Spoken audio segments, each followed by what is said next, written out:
Hello! Welcome to my series about ON1 Photo Raw 2019. In this series, you will learn how to use this advanced yet simple photo editing software. You will learn how to edit your images inside of ON1 Photo Raw and hopefully turning this image into something beautiful when you're done. ON1 Photo Raw will enable you to work on your images inside of same program or application. In ON1 Photo Raw 2019, you shouldn't be depending on external photo softwares such as Adobe Photoshop or whatever you prefer. If you're used to working inside of Lightroom, you know that Lightroom is pretty limited and often you will have to edit or finish the editing inside of, for example, Adobe Photoshop. You shouldn't need, it's better to say, to do this when you're using ON1 Photo Raw 2019, because you should be able to do a edit from start to finish inside of ON1 Photo. So let's just get started editing this image. It's going to be a simple edit, and I'm not going to go outside of the tone and color module, so we are going to operate right here. Under tone and color, you will see that there is a camera profile box. In this selection box, you can choose the camera profile that you want to use on your image. So in this case, this raw file is from a Nikon camera, so I also have the camera default profiles. So I can select, for example, camera vivid, which is kind of a preset where you have a lot of saturation, or I can choose ON1 vivid preset. As you can see, there are differences between the two. ON1, of course, is recommending a preset that suits this software the best.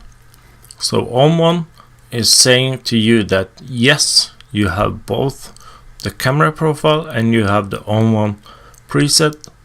The ON1 preset is developed for this software from what kind of raw file you are using. So we are using a Nikon RAW format.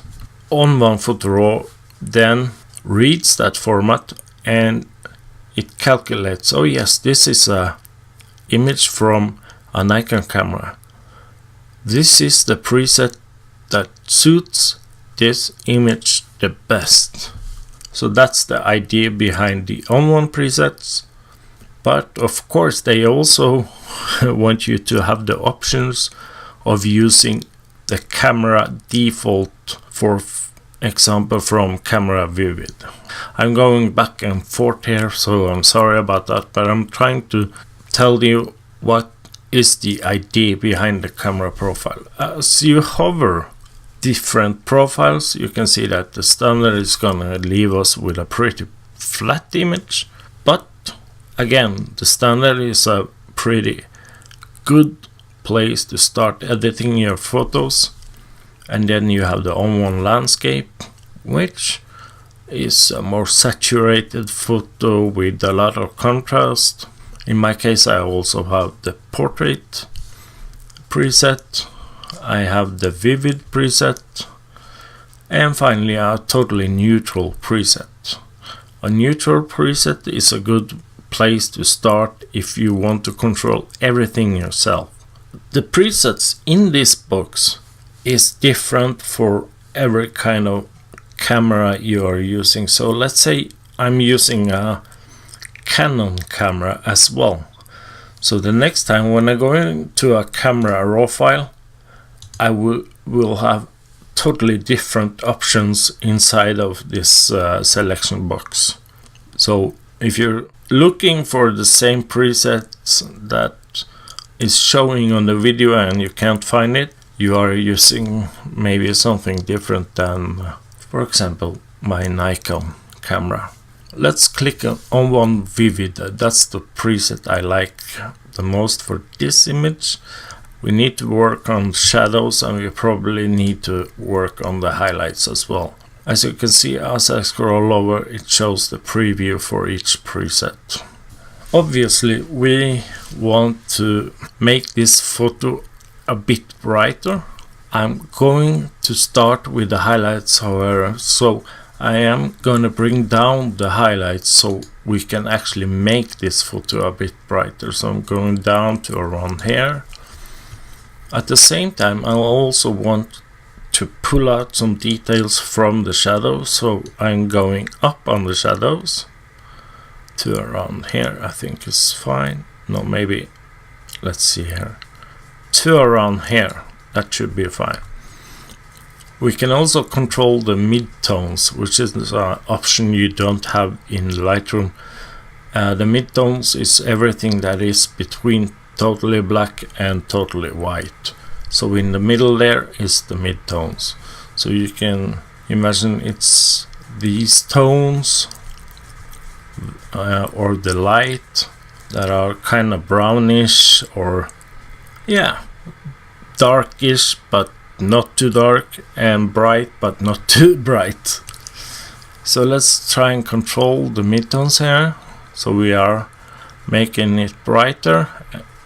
You can probably see it on the film now or video now that we are actually making this image flatter as we move up the midtones. So I don't want to move it up too much, but I can always go down on the blacks later. And I'm moving up the contrast just a little bit. I still want it to be contrasty so we can see that it's kind of popping off the screen. Now let's control the whites. I want to set a white point, so let's move the slider up. Okay, this is actually making the image brighter. Now you can see up here where it's showing reds. The red is telling us that we have too much white, and it actually turns into all white. All white cannot be printed, for example, and it will look, you will with your eyes be able to see that there's no details left there, so we can't go up too high. But let's say we are showing this much white. We are blowing our highlights or clipping the highlights. We can try to go down on the highlights as well. So if we go down, down, down, down, down to around here, you can see that, okay, we were able to pull back some details by going down on the highlights. But there's still too much blown here. So I want to move down the whites to around here. It's still clipping some back here, but it's not too bad actually. Maybe I should go down to 12 or something, 11, yeah. That's pretty good. So we need to create a black point. We need to make it more contrasty, make it pop some more. So we are moving down the blacks. I want the blacks to be darker, so it creates more contrast. As you see, when I'm moving down the blacks, I am actually creating areas with total blacks. It's 100% black. So we are clipping the blacks. So we need to move it back up. But let's say I want the blacks to be like this in this area. We can move up the shadows and try and recover some blacks in these shadows. And it's actually not doing much. So we need to pull up the blacks again, or pull back the blacks. And try and go on the shadows again and see if we can pull out more details. Yes, we can. Okay, pull down the blacks just a little bit more. to around here. And as you can see, we still don't have a contrast because we are pulling up and down on the blacks and the whites and the shadows. We need to go down just a little bit. We're going to move up on the contrast. We're going to go down on the shadows to where you feels that it's looking good. Okay, so we have a basic edit now. I don't like that it removed so much saturation from the preset, from the ON1 Vivid preset. So I want to pull back some saturation into this image. So we go down under the white balance. We are actually pushing up the saturation ever so slightly to where we feel it's looking good. Okay, so if I move the saturation up even more, it's gonna be totally oversaturated. It's not gonna look good. You might feel like this is actually looking good, but in my opinion it's not, because it's too saturated. The greens are starting to look radioactive, and we don't want that. Like this is the saturation at full. You can see that it turns the colors into something totally unrealistic. So we're gonna go down, and we're gonna go down to maybe around 10, between 10 and 15 somewhere. Then you can pull up the vibrance. The vibrance are changing the image, or it looks like it's saturating the image, but it's actually enhancing the lights inside the colors. It's hard to explain. I will explain it better the next time on the next video, because we are going to do a video about the effects, and inside the effects you can also change saturation. But we are moving up on the vibrance, making it look and feel a little warmer to around there. I think it's too much. I'm going to pull back just a little bit and actually go up on the temp, because even though this is shot in the winter, the whites down here is actually ice, so it's cold enough for ice to form on the river, but it felt warmer when I was there. So I'm actually gonna up the warmth a little, increase the warmth in the temp, and we do that by pulling the slider to the right. If we want to make the image to look cold, we move it to the left, so it looks really cold there. But we want to go to around, it feels like it's too much around here. Yeah, to around here somewhere. I see that we have too much saturation, so I'm gonna go down on that one. And we are going to pull up the magentas a little bit, because I like to use the magenta to accentuate the warmth. It creates like it's difficult to explain actually. It gives the feeling that it was pretty warm, and it pulls out like some kind of dreamy color or tint on a landscape photo. So yeah, I like it a lot.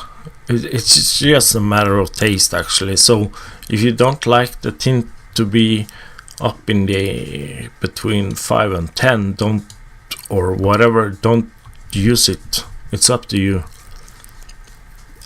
I'm going to take it up to around 6. I like that.